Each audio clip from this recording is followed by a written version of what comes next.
Good morning. তোমরা কেমন আছো? আশা করছি ভালো আছো। আমি শ্রাবণী চলে এসেছি তোমাদের সামনে নতুন একটা ভিডিও নিয়ে।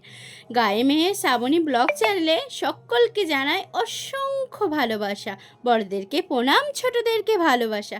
আমি এসেছি জাগ্রত একটা মায়ের কাছে। এই ঠাকুরটা আমাদের গ্রামের দিকে মা বাগানবুড়ি বলে মানে, আর প্রচণ্ড জাগৃত। আমি নতুন নতুন এসেছি, তাই তোমরা যদি আমার কথার মধ্যে একটু ভুল ত্রুটি পাও আমাকে ক্ষমা করে দিও। আমার মা খুব জাগ্রত, মা বাগানবুড়ি বলে মাকে পরিচিত। মা কালীর রূপে দেখতে হলেও মায়ের নাম আছে মা বাগানবুড়ি। আর এই যে বামুন ঠাকুরকে দেখছো, ইনি হচ্ছেন একজন মেয়ে বামুন, সে হচ্ছে দিয়াসী। উনি আমাদের সকলের মনস্কামনা পূর্ণ করে। বিপদ আপদে এই ঠাকুর আমাদের পাশে থাকে। আমরা গ্রাম বাংলার মানুষরা সবসময় মানি যে মা বাগানবুড়ি থাকলে একটা অলৌকিক ঘটনা সেটা পূর্ণ হয়েছিল।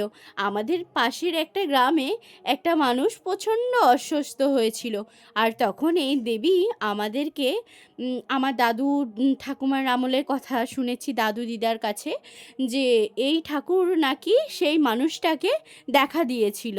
আর সেই তখন থেকে সেই মানুষটি এত অসুস্থ ছিল, সে সুস্থ হয়ে যায়। তখন থেকে এই ঠাকুরটিকে সবাই মিলে মানে। আর একজন চাষি, তার জমিতে কখনো চাষ হয় না, যেটাকে হচ্ছে আমরা নির্মলা জমি বলি, সেই জমিতে কখনো ফসল ফলবে না, কিন্তু মা সেইখানেই ধান পুঁতে ধান ফলায়। সেই তখন থেকে মাকে অলৌকিকভাবে সবাই মেনে চলেছে। মায়ের এই অমাবস্যার দিন পুজোটা সবাই মিলে করে, আর এখানে ভোগ খাওয়ানো হয়, পায়েস ভোগ, খিচুড়ি, সামর্থ্য মতো যে যার ইচ্ছা দেয়। মনস্কামনা পূর্ণ হলে পাঁটা, অনেকের সোনার জিনিস, অনেক কিছু দিয়ে মাকে সন্তুষ্ট করে।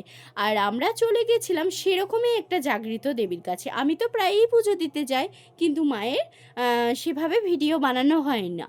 তো দেখো, আজকে ভাবলাম এত সুন্দর, এত লোকজন আর প্রণাম খাটছে সবাই চারিদিকে। আর এদিকে দেখো, আমার মেয়েটা কিন্তু একদমই দুষ্টুমি